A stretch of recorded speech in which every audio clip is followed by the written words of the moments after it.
ക്ഷേത്രമണികളും തലച്ചോറിൻ്റെ പ്രവർത്തനവും. വിവരണം: നമ്മൾ ക്ഷേത്രത്തിൽ പ്രവേശിച്ച് മണി അടിക്കുമ്പോൾ ഉണ്ടാകുന്ന ശബ്ദം വെറുമൊരു ബഹളമല്ല.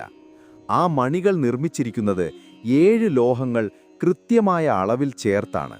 മണി അടിക്കുമ്പോൾ ഉണ്ടാകുന്ന പ്രതിധ്വനി നമ്മുടെ തലച്ചോറിൻ്റെ ഇടത് വലത് വശങ്ങളെ ഒരുപോലെ ഉണർത്തുന്നു.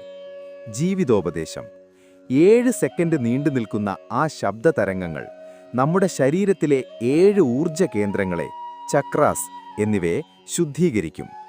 മനസ്സ് അസ്വസ്ഥമാകുമ്പോൾ ഇത്തരം പോസിറ്റീവ് ശബ്ദങ്ങൾ കേൾക്കുന്നത് ഗുണകരമാണ്. ചോദ്യം: ക്ഷേത്രമണി മുഴങ്ങുമ്പോൾ നിങ്ങളുടെ മനസ്സ് പെട്ടെന്ന് ശാന്തമാകാറുണ്ടോ? 2.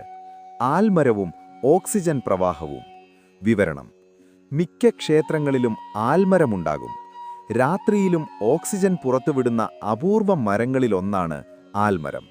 ഇതിന് ചുറ്റും പ്രദക്ഷിണം വയ്ക്കുന്നത് ആരോഗ്യത്തിന് വളരെ നല്ലതാണ്. ജീവിതോപദേശം: പ്രകൃതിയെ ആരാധിക്കുക വഴി നാം സ്വന്തം ആരോഗ്യത്തെയാണ് സംരക്ഷിക്കുന്നത്.